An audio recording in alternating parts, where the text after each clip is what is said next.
All right, all right, all right, all right, all right, all right, all right. Welcome, welcome, welcome, welcome, and welcome, one and all. Welcome to Deeper Understanding. I am your host. I'm your sole proprietor.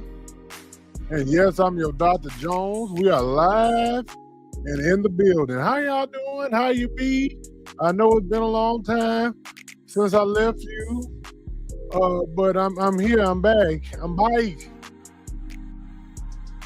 Y'all come on in. As you come in, please speak. Say hey, what's up. Say hello. Yeah, come on in here. Just one second. Let me check and see. I can't really tell how loud the background music is on my end.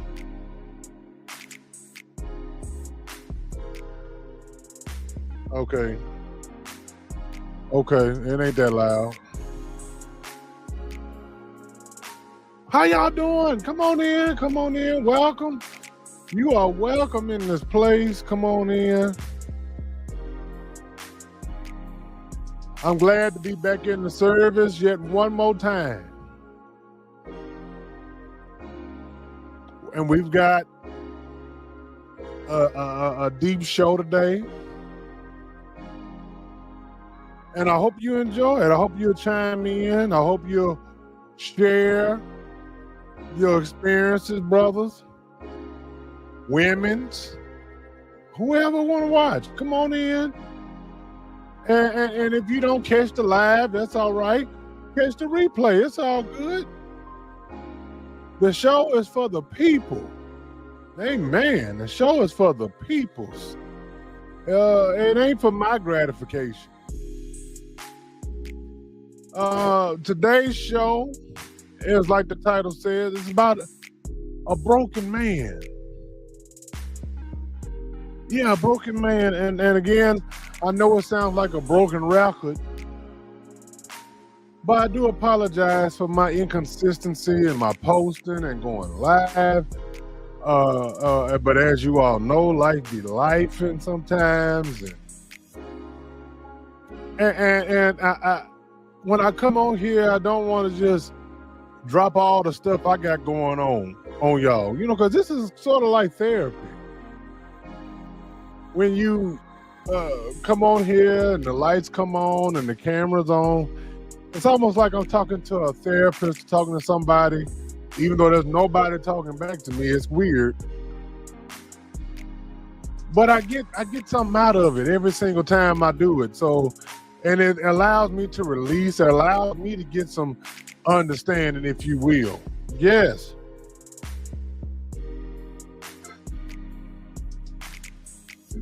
Yeah, it allows me to get a little understanding every time I come on here. So, again, forgive me for my inconsistencies. Pray my strength that we've gained our consistency, and in the meantime, hell, give me a chance. You ain't got to just come on right back. Y'all take your time coming back.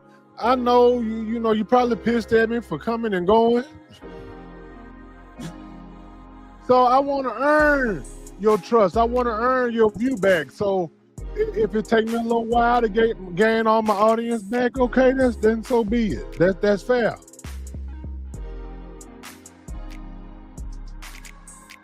There's one piece of business that I do need to address before we get deep into the meat of the show. And this came in a couple weeks ago. I had a sister. Son was school out now, but son was acting a fool. He's done hit that teenage stride. All the brothers know what I'm talking about. We done all been there. And he's smelling himself, as my mama and them would say. He's smelling himself. He on his grown man. And she didn't know what to do because she done did the punishments. He too old to beat on. He too big to beat on. And she was at her wit's end, and her theory was, well, just give him up and just throw him away. And Get him over to the state. No, no, baby, no, no,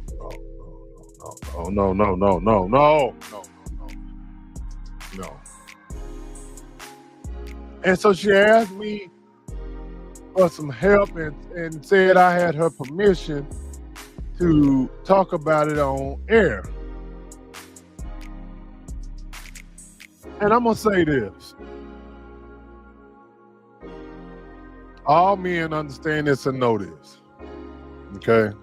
Ladies, y'all, this is something that y'all are coming to grips with a little bit at a time.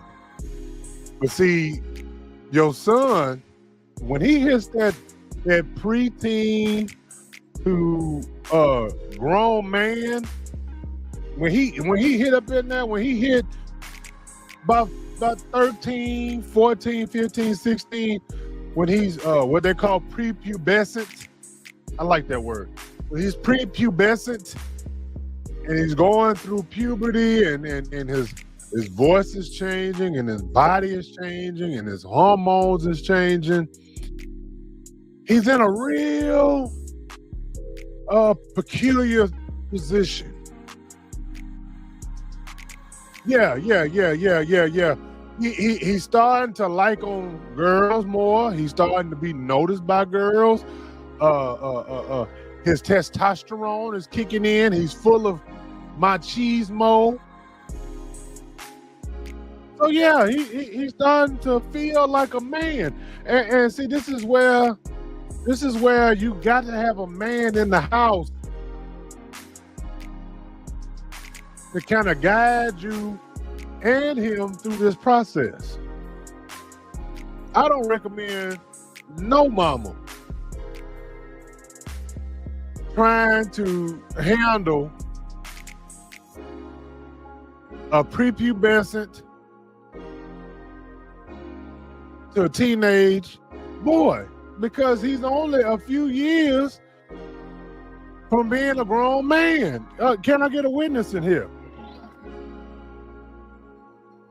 Yeah, he's almost at the grown man stage. His body and his it's getting there.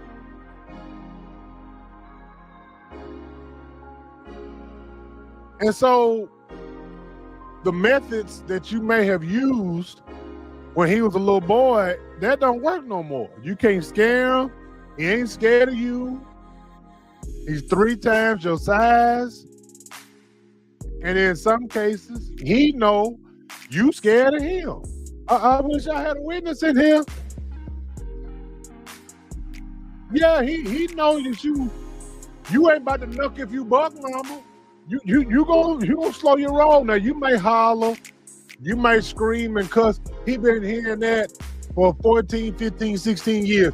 He know your bark is way more vicious than your bite at this point. So why even go through all that? This is the time where you have to do a whole lot of preaching and a whole lot of praying. Unless you got a man in there that can go hands-on. Now, if you got a man in the house, his daddy, a close uncle, now it can't be no man that just ain't been there in his life. It's just, you just call him in there to come beat the hell out of him. But if he's had a uncle, grandpa that's been in there, or his daddy, yeah, this is where you take a step back. You take a step back, you get to be the nurturer, and you let them men handle that boy. Because eventually it comes to a point to where your son gonna completely buck the system, and you gonna have to physically check that. I went through it with my son, and I wasn't. It broke my heart that I had to go there, but I knew it was coming because I took my stand with my mama. Yeah, I didn't say it, but I made up in my mind, oh, you're not whooping on me no more. And if you do, you just gonna be wasting your strength, because I'm gonna lay here and I ain't gonna cry because it don't hurt no more.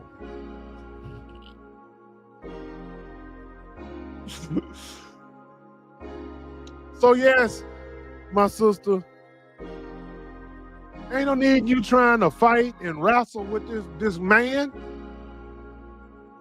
I know that's your boy, that's your baby. You want him to respect you. You want him to respect the rules of the house, the rules and the regulations.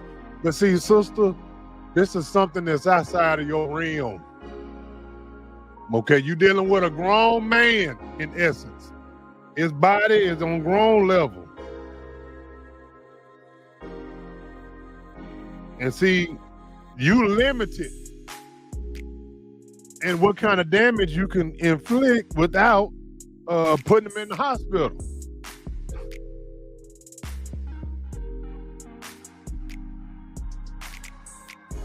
So,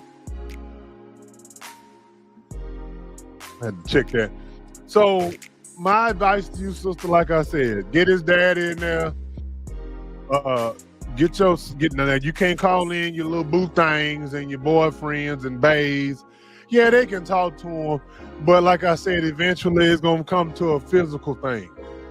You know, most times it comes to a physical situation, and when it turns physical, you need to get the hell out of the way. Okay.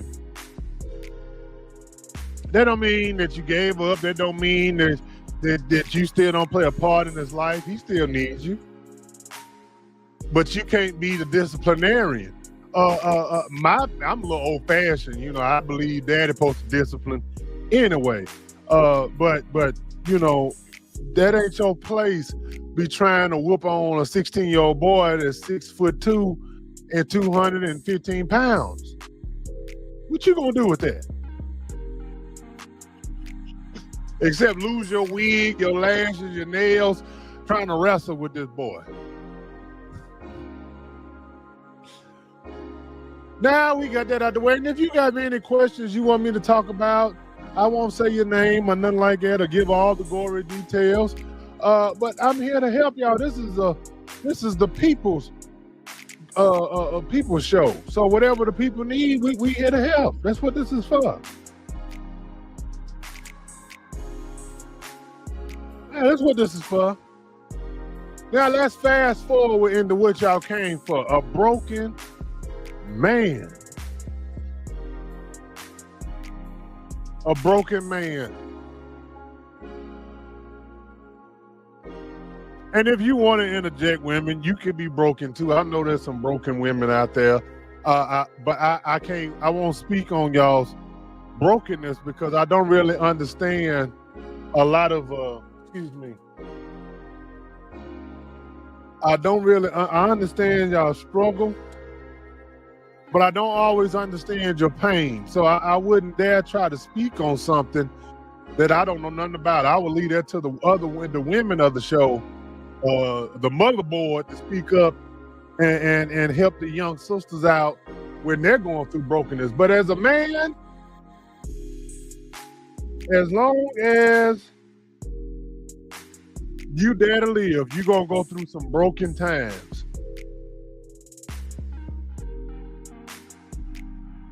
Me, myself, I've been broken several times.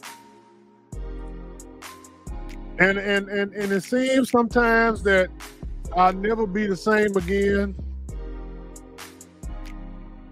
Your mind triggers the worst thoughts in your head.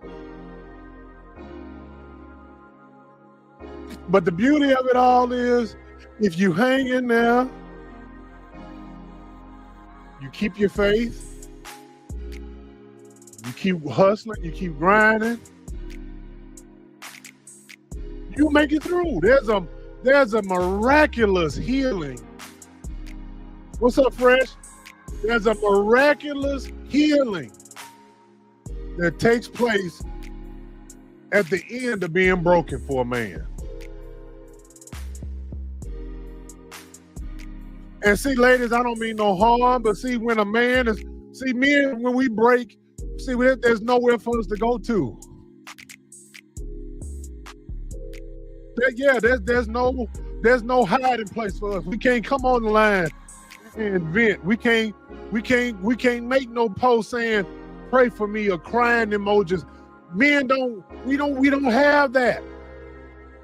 Now, if you got a good woman, then yeah, you can lay your head on her bosom and let it go. But for the most part, a lot of us, even some of us who got good women, I feel the spirit already.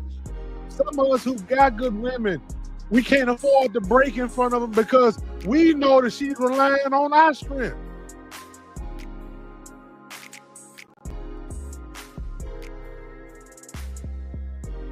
Yeah, she's relying, the whole family is relying on our strength.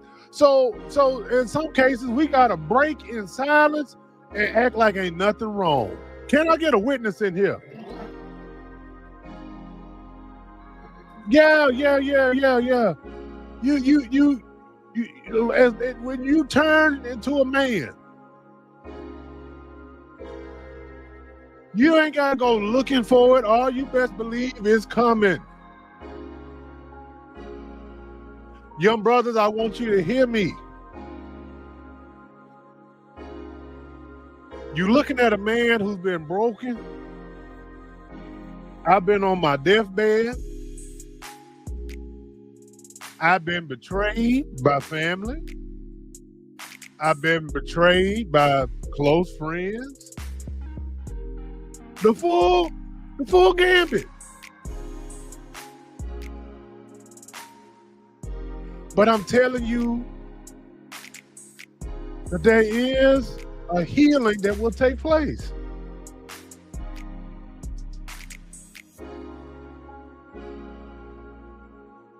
You know, these are things that Mama, bless her heart, Mama couldn't prepare me for. My mama prepared me for a lot of things. My mama, between my mama, my granny, my aunties, my granddaddy, they prepared me for a lot of things in life. But one thing they didn't prepare me for was when I had to completely break in half. When the pain of life had completely broke me in two. And I don't want to scare nobody. I don't want to make nobody nervous, but I'm telling you, it's coming. If you ain't been there, I suggest you watch this show and take it as a training manual for what's to come. See, I'm not ashamed to share and let y'all know. See, there comes times where you feel your job has broken you. That's right. You feel underpaid. You feel undervalued. You feel overlooked. You see people you see people that's I don't want to say beneath you, but excuse me.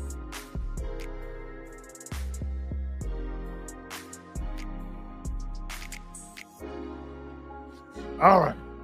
Yeah, I don't want to say that they beneath you, but you know where you're at. Let's put it like that. You know where your skill set is. You know what you bring to the table. You know what kind of work ethic you have. You know what kind of dedication you have. You know what kind of training you have. And then you see people that's less than you getting the push, getting the elevation. For some men, that'll break them. That'll break them. When you've been dedicated to your craft and dedicated to your job and you've given it everything you got, and then you feel like the payoff is coming, and then you realize not only is it hasn't ain't came, it may not ever come. Oh, see, everybody wants to be, I don't care who you are, everybody wants to be the man.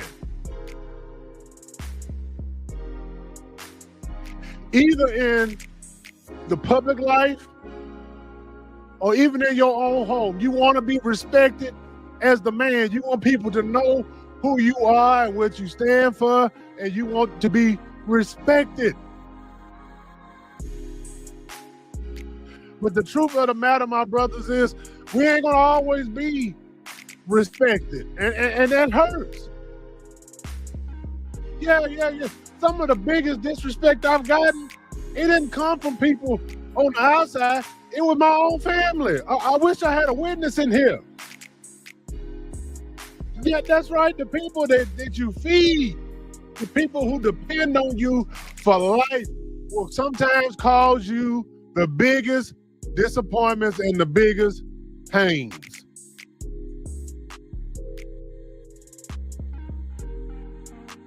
You know, as a young father, I had all these preconceived notions in my head of how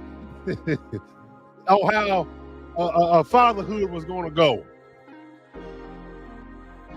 I saw myself sitting up in the football stands and the basketball stands with the t-shirts and the sweatshirts and cheering my children on, and I saw myself going to the cheerleading practices and the football practices, and I saw the graduations, and I saw all the celebrations and pomp and circumstances, and then little by little, life showed me something different.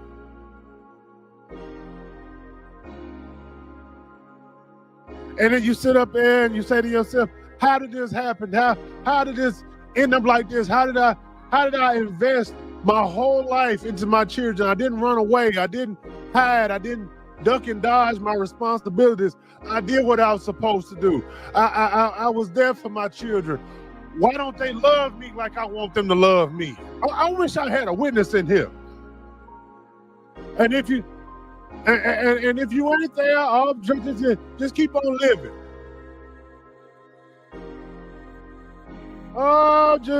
You just keep right on living. Why am I not celebrating? Why don't the kids understand the sacrifice? Why don't they understand what I had to go through?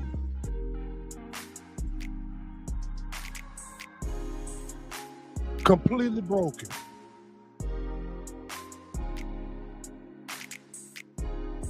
Some of us, we're broken because we sitting up here trying to provide. We're trying to protect. We're trying to do the things that a man is supposed to do. But then we find ourselves with a woman, God bless her heart. She ain't doing it on purpose, but it seems like you in a nonstop game of Super Mario Brothers or Donkey Kong. Every time you sit up here and you trying to protect her from herself and save her from herself and save the family and save the household, there's always some bullshit going on.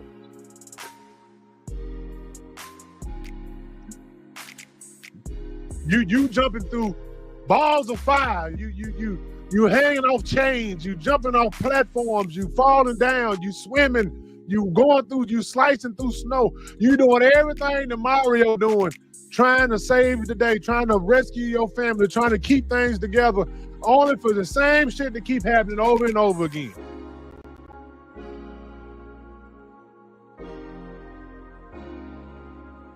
And then you sit up there and you wonder, damn, am I doing the right things? I keep banging my head up against this wall, and the wall not moving, the wall's not breaking. I'm not breaking through, I'm not getting through.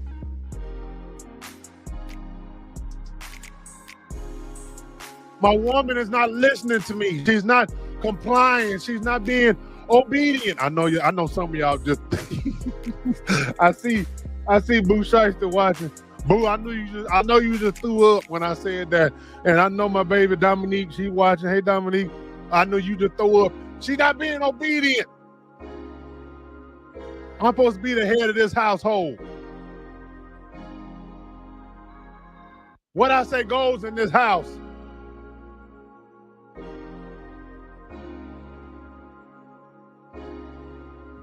And your woman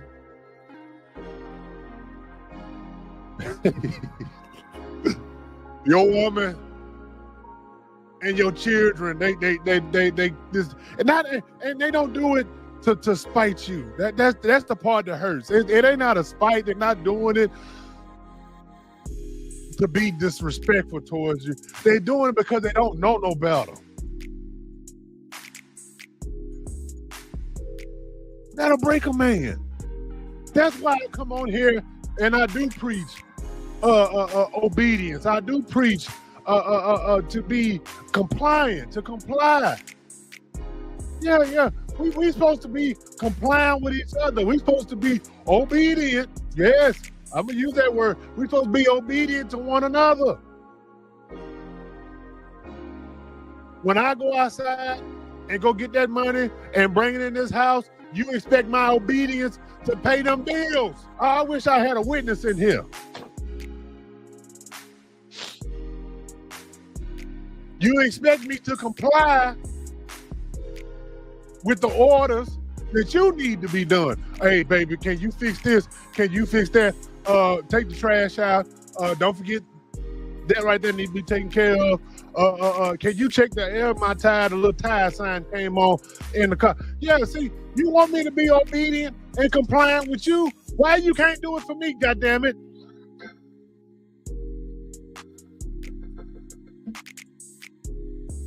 Oh, good God Almighty.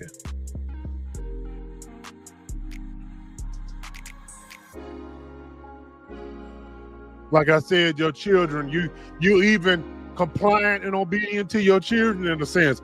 Not that they your master, they're not your daddy, they don't run you. But at the same time, when they come to say, Daddy, can I have? Daddy, can I have this? Mama, can I have that? Daddy, can you do this? Daddy, I got a field trip. Can you take off work? And yeah, see, they expect you. They expect obedience and compliance from you. But then when you expect it from them, you the bad guy?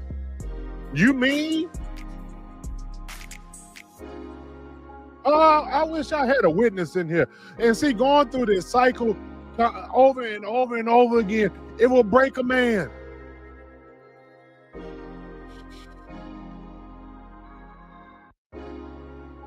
I remember, I don't mind sharing my story because I'm a believer. Whatever I share may help somebody else.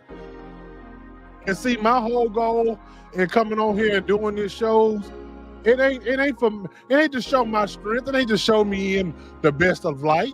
Hell, y'all know me. I can't hide who I am. My job is to bring out the strength in you. So if I got to expose myself and I had to expose some things that I'm not proud of, some things that I wish I could have did a little better, then so be it.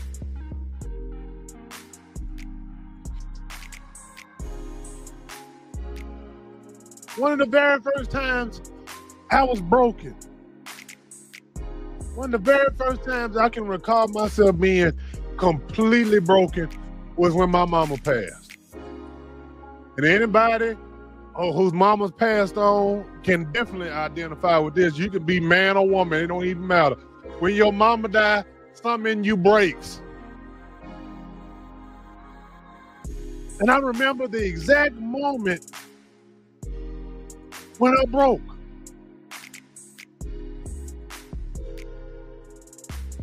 You know, my mother, like when most people, when they sick, you know, it kind of, they don't just die instantly. You know, they get better and then they get worse and they get better and they get worse. And my mama was no different. She got better, then she got worse, then she got better, then she got worse. And the last time we was in the hospital, and it seemed like she had turned the corner and she was about to get better. And then I got the call that it wouldn't be long. And I got to the hospital room filled up with people, family, friends, and loved ones that came to say goodbye. And I stood there and I held my mama's hands for hours. I know I couldn't do that now. I couldn't stand that now, but all my legs, my back, everything would have went out. But but that day, I stood there for hours until The last person, which was my stepdaddy, he left. He was the last person to leave. I didn't want nobody there but me and her. And I sat there, and although it was difficult, I understood that this was gonna happen, and there wasn't nothing I can do about it. And I nodded off, and I woke up, and by the time I woke up, she was gone. So I called the nurse in, called my pops. I left the hospital, and I remember I got home. This is early in the morning. And by then the phone, you know how it goes. You know, the calls spread around. And I just said, I can't do it right now. I can't do it right now. And I turned my little phone off, and I got in the shower, I turned the lights off, and I just broke. I cried until my eyes swole shut. And I didn't know it then that I was broken until years later. Because see, there's no way I could have told this story a few years back without completely breaking down. But that's how you know the healing is possible, because at the worst moment of my life, actually that's where the healing started. Second time I was broken was when my daughter had left. For those who don't know, when my daughter was about 7, her mother had decided to move to Florida. I didn't even get an opportunity to say goodbye. I had called and said, hey, I'm coming to get her. It was a weekend, I was off, and I was coming to get her as usual. And she said, we gone. Y'all gone? Where y'all at? We in Orlando. You where? I broke completely in two. And the same pain I felt when my mama had gone was the same pain I felt then, because my baby was no longer within I felt like helpless because I couldn't protect her. I couldn't go get her. If she said she was hungry, I couldn't drop off nothing to eat. It wasn't no Uber Eats at the time, wasn't no Cash App back then. So I felt completely helpless. And I broke.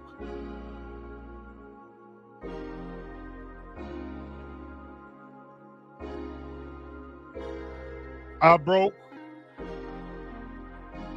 when my son and I had come to an impasse. And we were separated from each other. And he'd been misbehaving over his aunties, and they couldn't take him no more. And I understood that. I didn't take it personal. And they was about to put him in CPS, Child Protective Services. And literally, I called almost everybody I knew, and my good friend, Felicia, took him in and bought me some time to figure out, a permanent solution. But just the thought that my child was about to be put in the services and was gonna probably be sleeping in the office and around God knows what and who know what, I broke. And I remember I called my granny, she was still living then, and I just broke over the phone. I just cried, and my granny was always a pillar of strength. But she didn't say anything. She just cried right along with me. And I don't want to make the show all sad and weepy or nothing like that. But I just want to let y'all know that yes, men are human. Fathers feel too. Men feel too. Men get broken sometimes. We don't always show our emotions, like I said, because we can't. We can't always come out and say, baby, I'm broken. Baby, I'm hurting. Baby, Life is rough right now. We can't complain like y'all can. And then number two, sometimes complaining don't do us no good because it keeps us where you are. Brothers, hear me when I say this. It's all right to be broken. It's all right to be hurt. It's all right to be down. You just can't lay there. I wish I had a witness in here. Yeah, it's all right to be broken. It's all right to be beat down. You just don't lay there. And sometimes when you get to complaining and you feeling sorry for yourself and you in your pity party, it's hard. It makes it hard for you to get up, because one thing about human nature, I don't know why, but people tend to draw to you when you're down, and they give you sympathy and empathy and they give you attention, and that's the worst thing. That's the worst thing a man can get. It's sympathy. It's okay to empathize with another brother. Yes, I've been where you at. Yes, I know your pain, brother. Yes, I can walk in your shoes. And yes, I can help you get to where you need to be. But I'm not going to sit up here and feel sorry for you, because you don't need me to feel sorry for you. Sometimes what you need your brother to do is smack the shit out of you. I wish I had a witness in here.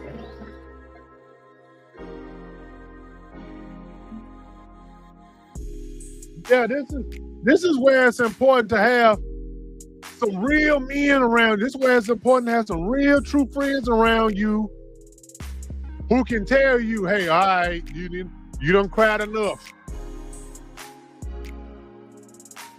Yeah, that's messed up. Yeah, that's trash. Yes, that's wrong. But then it comes to a point where you gotta say, all right, now, time to what you gonna do? That's if you ever talk to me and we have a real intimate, real conversation like that, 9 times out of 10, when I felt like you done cried and we done cried enough, and my next question is always gonna be, all right, now what you gonna do about it?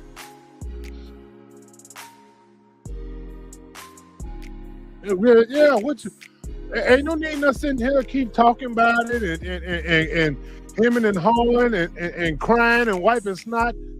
What we gonna do about it?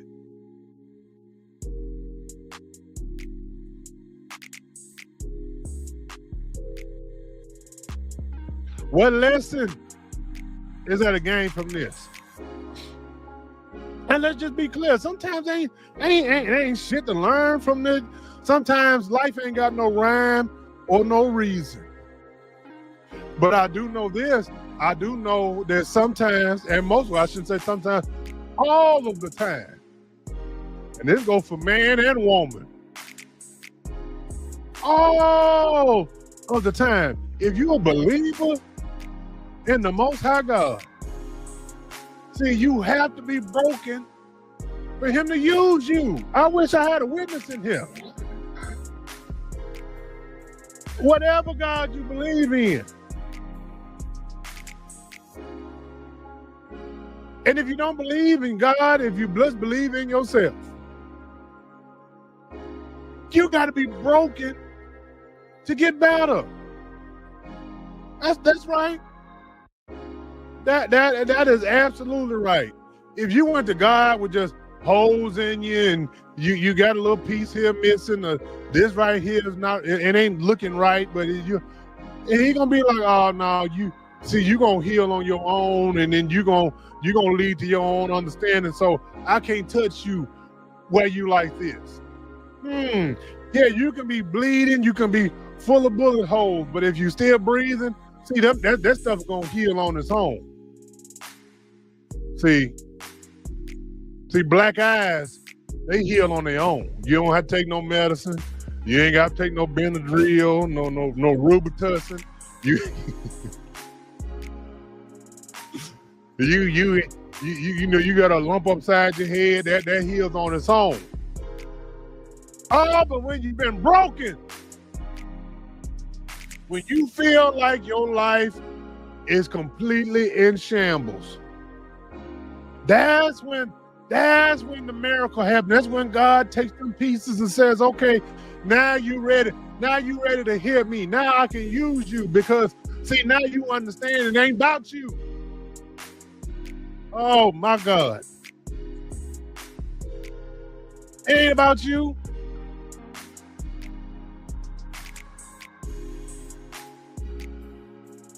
Your miraculous healing starts in that place right there. When you, the very moment that you are broken, that's when the healing starts. I wish I had a witness in here.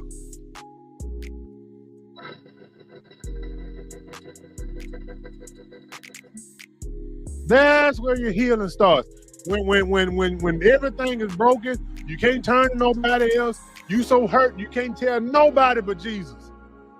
That's when the healing is. That's when he says, okay, now you ready. Now you ready. Now you passed that test. See, some of us, we never thought that life would play out sometimes the way it plays out.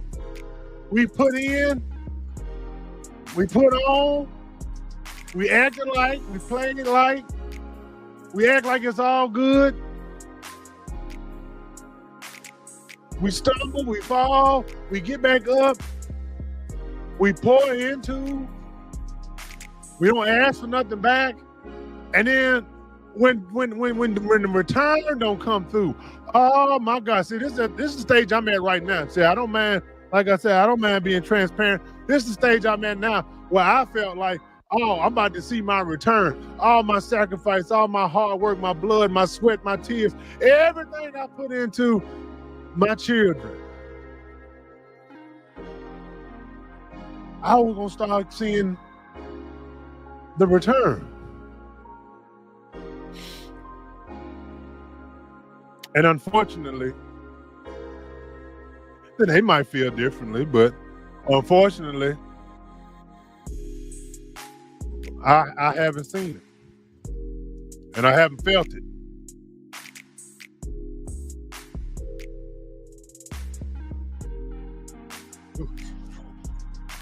And little by little,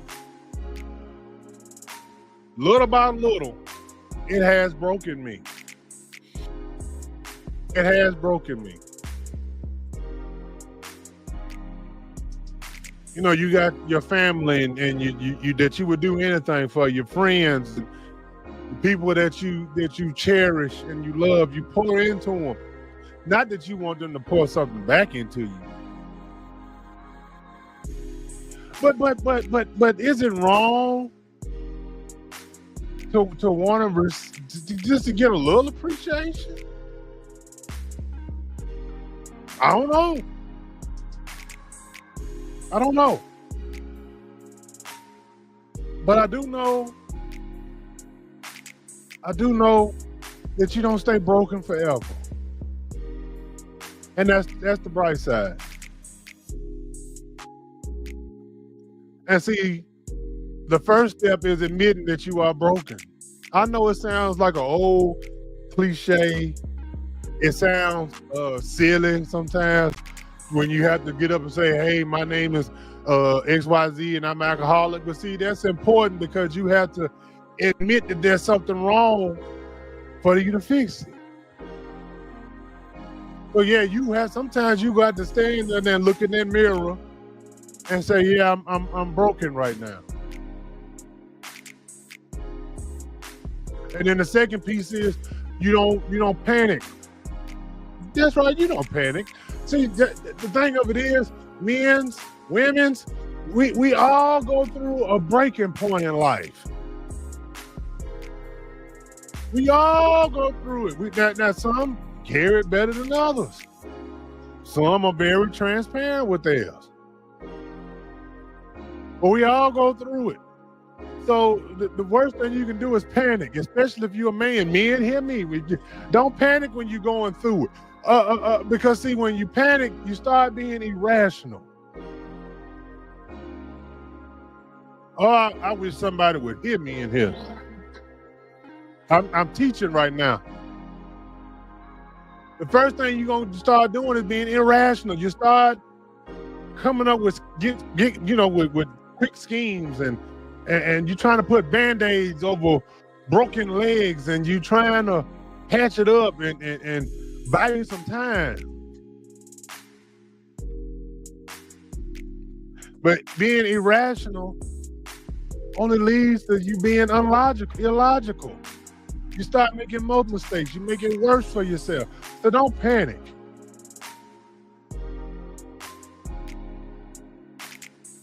And when the opportunities start showing themselves, when you start seeing things changing, don't be in a hurry. It's all a process. Sometimes you gotta walk that thing through. Yeah, when you see the door open, you just don't run all up in there. You let it open all the way open.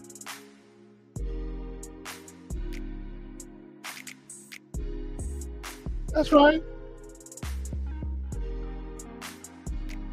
And then when you get to the other side, you gotta let it go. And I know Damon watching this. This is one of his struggles. You know, he don't like letting stuff go. But see, the letting go, and I know he ain't the only one. See, letting go ain't excusing what happened. It's not even saying you accept the apology. No. Letting go is just saying reconciling within yourself. It's a reckoning within yourself that, yes, this happened to me. No, I didn't like it, but I lived through it and I'm done with it. Yeah, that's all that means. That's all it means. You're done with it. When you sit down and you have your meal and you full, you done with it. You let it go. You throw it away. Or if it's big leftovers, you wrap it up, put it in the refrigerator, and you're done with it. You letting it go. See, holding on and not letting go reopens the wound. Because now every time you see or hear that person, or you see that situation come back up again, it's gonna bring back all that ill will and all that anger and all that stuff that you had, and it brings you back to square one. You can't grow right there. There's no growth there. You can't move and be stuck at the same time.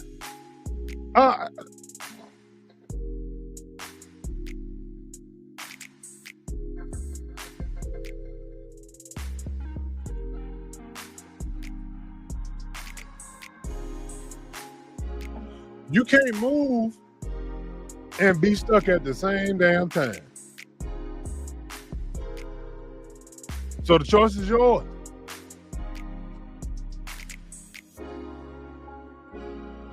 As I start to close, my brothers, like I said,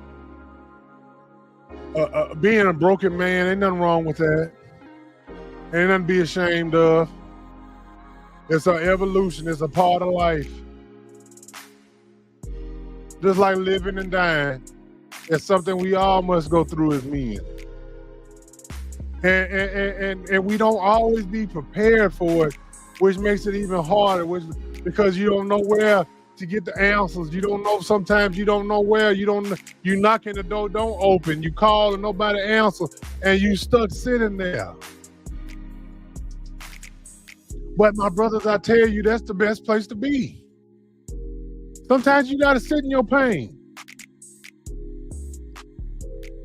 Sometimes you gotta sit in your pain. But that don't mean you lay in it. Oh no, that don't mean you lay down in it. Yeah, you sit in it, it don't feel good, it sucks, it stinks, but you don't lay in it. You keep up your fight, my brothers. You keep on hoping and praying, and you believe that your brighter day is coming. You believe that your breakthrough is right around the corner. And I ain't no prosperity preacher. I ain't telling you to fast and pray and do all that. I'm just telling you what I know. I know that better days are coming. You just gotta hold on and hold out. See, everybody don't finish. Some people go ahead and cash their chips in before it's time. And that's unfortunate. It is. It's tragic. It's unfortunate. In my opinion, it's a little selfish. But the beauty sometimes in being broken is the story of the struggle. It is because you got something you can pass on to your son. It's something you can pass on to your daughters and tell them, hey, this is what I had to go through. You think you going through something I had to go through? This is how I went through it. That's all I got for y'all. If anybody got any comments, questions, concerns, come on through here.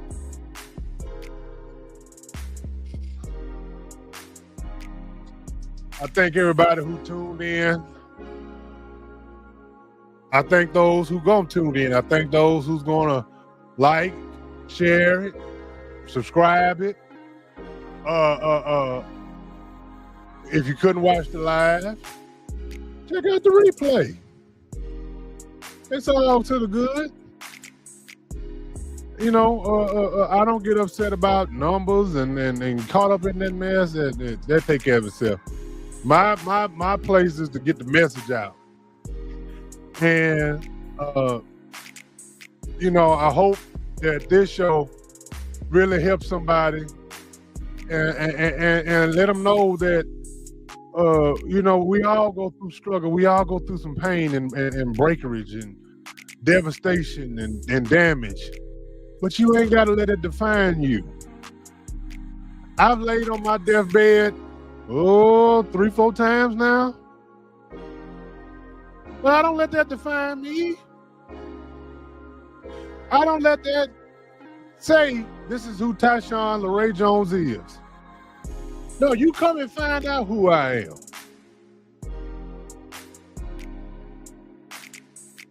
That's right. You know, sickness is promised to us. Death is guaranteed to us. But you don't have to let that define you. That's not your best moment. It's what you do in between.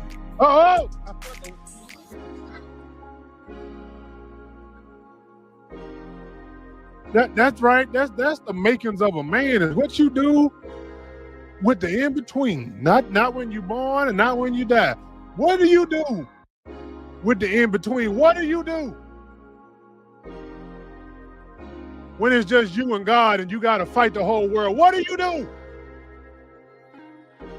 when even your children, that's forsaking you? What do you do when your wife don't have no answers for you? What do you do when your husband don't have no answers for you? That's what defines you. That shows who you really are. Not all this foolishness and this madness that we see on Facebook and this craziness that we see in this world out here.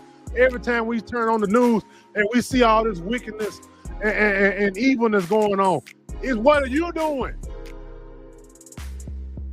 when the devil come knocking on your door? Let me get out of here. I've been done started all over again. Oh my God. Thank y'all for coming. Thank y'all for watching. I like you. I love you. Enjoy your Sunday. If ain't nobody like you, I like you. Let's put it like that. All right, we'll holler at you.